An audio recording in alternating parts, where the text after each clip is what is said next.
कंकाल का रहस्य। चौरा गांव के खेतों में इन दिनों खुदाई का काम चल रहा था। असल में इसी गांव से होकर एक अच्छी सड़क गुजरनी थी, इसलिए यहाँ खुदाई शुरू की गई थी। अचानक एक दिन खुदाई करने वाली मशीन से कुछ टकराता है। बाद में जब खोजबीन की जाती है तो वहां से 2 कंकाल मिलते हैं। पुलिस गांव के लोगों से पूछताछ शुरू करती है। आप लोगों को क्या लगता है ये किसके कंकाल हो सकते हैं? अरे साहब, हमें क्या पता ये किसके कंकाल है, आप ही लोग पता लगाइए। हम लोग तो बहुत ज़्यादा डरे हुए हैं। हाँ, हमारी फॉरेंसिक टीम अभी आ रही है। ये बताओ कि इस गांव के रहने वाला कोई जोड़ा गायब तो नहीं ना? क्योंकि शुरुआती जांच में तो ये बात सामने आ रही है कि एक कंकाल किसी पुरुष का है तो एक किसी महिला का। साहब, हमें तो बहुत डर लग रहा है। ऐसे कंकाल मिलने का मतलब गांव के आसपास ही किसी की हत्या हुई है या फिर किसी को जलाकर मार डाला गया है। हाँ साहब, हम अपने परिवार को लेकर बहुत ही ज़्यादा परेशान हैं। देखिए, आप लोगों की परेशानी हम समझ सकते हैं, लेकिन आप लोगों को पुलिस का सहयोग करना होगा, क्योंकि आपके सहयोग के बगैर हम ये पता नहीं लगा सकते हैं कि आखिर ये किसके कंकाल है और इनकी हत्या किसने की। ठीक है साहब, गांव के लोग आपका पूरा सहयोग करेंगे। हाँ साहब, पूरा सहयोग करेंगे। तो फिर ठीक है, हम अपनी जांच शुरू कर देते हैं। कुछ दिन बाद जांच रिपोर्ट आ जाती है। पता चलता है कि ये कंकाल करीब 20 साल पुराने हैं, यानी 20 साल पहले किसी जोड़े की हत्या कर शव को यहाँ पर दबा दिया गया था। इंस्पेक्टर राघव, ये बताओ कि 20 साल पहले की मर्डर मिस्ट्री क्या अब सुलझ सकती है? हाँ सर, क्यों नहीं। लेकिन अब सबूत और गवाह काफी मिट गए होंगे। मुश्किल तो होगी, लेकिन शायद किसी परिवार को इंसाफ मिल सके। इंस्पेक्टर राघव, आप बिल्कुल सही कह रहे हैं। किसी परिवार को तो इंसाफ मिलेगा ही और किसी को उसके किए की सजा भी मिलेगी।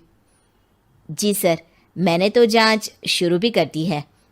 20 साल पहले इस गांव के 2 जोड़े अचानक कहीं गायब हो गए थे।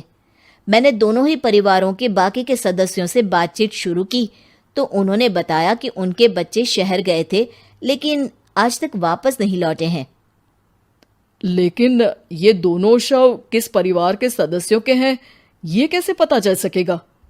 सर, मैंने डीएनए टेस्ट करवा लिया है। आज शाम तक इसकी रिपोर्ट भी आ जाएगी। अच्छा, ठीक है। उसी शाम को सर, डीएनए रिपोर्ट के मुताबिक ये दोनों ही लाशें चौरा गांव के रहने वाले प्रधान सुल्तान सिंह के बेटे और बहू की है। लेकिन इनकी हत्याएं किसने की है, ये कैसे पता लगेगा? इसी का तो पता लगाने की कोशिश में जुटा हूं सर। आज सुल्तान सिंह से मिलने भी जा रहा हूं। मेरा बेटा और बहू तो मेरे लिए सिर्फ यादों में ही रह गए थे।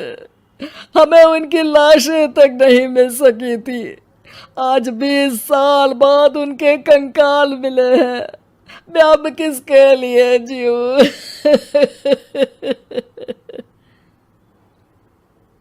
लेकिन सर, क्या आपकी किसी से कोई दुश्मनी थी? अपने बेटे बहू की हत्या के लिए आप किसे जिम्मेदार मान रहे हैं? अब मैं किसका नाम बोलूं? मेरी तो किसी से दुश्मनी नहीं थी, बस मेरे बेटे बहू को कोई वापस ला पाता।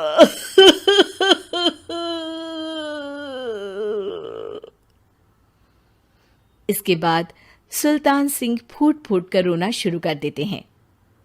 सर, अब आप इनका अंतिम संस्कार करवा सकते हैं। कम से कम इनका शरीर ना सही, इनका कंकाल तो आपको मिला है। लेकिन हाँ, अगर आपको कुछ भी याद आए तो ज़रूर बताइएगा।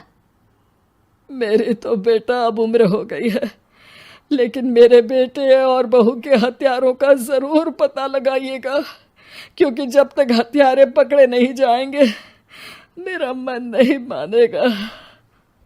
सर, हमारी पूरी कोशिश रहेगी हत्यारे को पकड़ने की। लेकिन एक बात बताइए, उस वक्त आपको किस पर शक गया था? उस वक्त मेरे एक ड्राइवर को पकड़ा गया था, लेकिन सबूतों के अभाव में उसे छोड़ दिया गया था। अच्छा, और ड्राइवर पर कैसे शक हुआ था? क्योंकि उस दिन ड्राइवर छुट्टी पर था। उस समय लेकिन लाश क्यों नहीं मिल सकी थी? उस वक्त पुलिस ने बहुत कोशिश की थी, लेकिन दोनों की डेड बॉडी नहीं मिल सकी थी। ठीक है, हमारी तफ्तीश चल रही है, मैं फिर आऊंगा। इसके बाद इंस्पेक्टर वहां से चला जाता है और सुल्तान सिंह अपने बेटे और बहू की याद में खो जाते हैं। कुछ दिन बाद सुल्तान सर, एक बात बताइए, जब आपके बेटे बहू की हत्या हुई थी, उसी के आसपास आपके ही गांव का रहने वाला एक और जोड़ा उसी वक्त गायब हो गया था ना?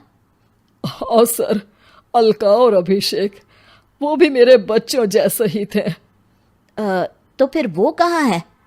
उनका भी आज तक पता नहीं चल सका, लेकिन बताते हैं कि कुछ साल पहले अभिषेक को गांव के ही किसी आदमी ने मुंबई में देखा था, लेकिन फिर वो गायब हो गया। यानी अभिषेक और अलका की हत्या नहीं हुई थी, बल्कि उन्होंने किसी वजह से खुद ही गांव छोड़ दिया था।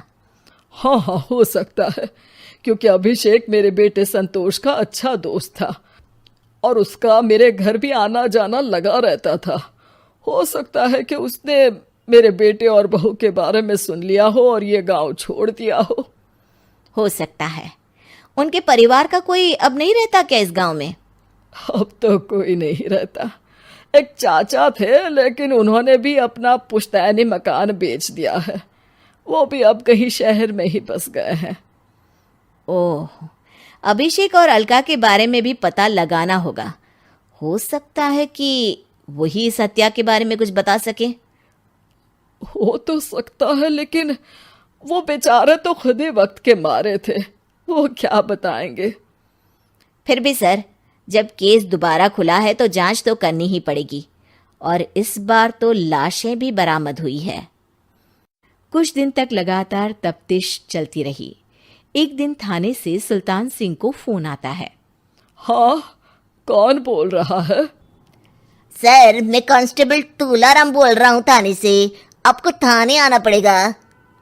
थाने? लेकिन क्यों?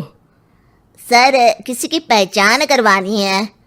अच्छा ठीक है, मैं दोपहर तक पहुंचता हूँ। सुल्तान सिंह दोपहर में थाने पहुंचता है। कई पुलिस के अधिकारी वहां मौजूद रहते हैं। सर, आपके बेटे की हत्या का रहस्य आज शायद सुलझ जाए। अच्छा इंस्पेक्टर राघव, पर वो कैसे? सर, उस आदमी को देखिए, क्या वही अभिषेक है? सुल्तान सिंह की आंखों में हैरानी से आंसू आ जाते हैं। हाँ सर, यही अभिषेक है। ये आपको कहाँ से मिला? सिर्फ अभिषेक ही नहीं, बल्कि इसकी पत्नी अलका भी इसके साथ है। मैडम, जरा अभिषेक की पत्नी को लाइए। जैसे ही अलका को पेश किया जाता है, सुल्तान सिंह जमीन पर गिर जाते हैं। सुल्तान सर, क्या हुआ आपको? आप अलका को देखकर गिर क्यों गए? सुल्तान सिंह सर पकड़कर बैठ जाते हैं। ये अलका नहीं, बल्कि ये तो मेरी बहू रितु है। पूरा थाना एक दूसरे का मुंह देखने लगता है। क्या? इसके बाद हर किसी को दो कंकाल और हत्या का रहस्य समझ में आ गया। अभिषेक और रितु ने मिलकर संतोष और अलका की हत्या की थी और लाश को जमीन के नीचे दबा दिया था। आज 20 साल बाद इस हत्या का रहस्य खुल सका था कि अवैध प्रेम संबंध में 2 मासूमों की जान गई थी। उम्मीद है कि आपको हमारी ये कहानी पसंद आई होगी। कृपया हमारे चैनल को सब्सक्राइब करें और सभी अपडेट्स के लिए बेल आइकन जरूर क्लिक करें। और हाँ, वीडियो लाइक और शेयर करना मत भूलिएगा। Bye bye.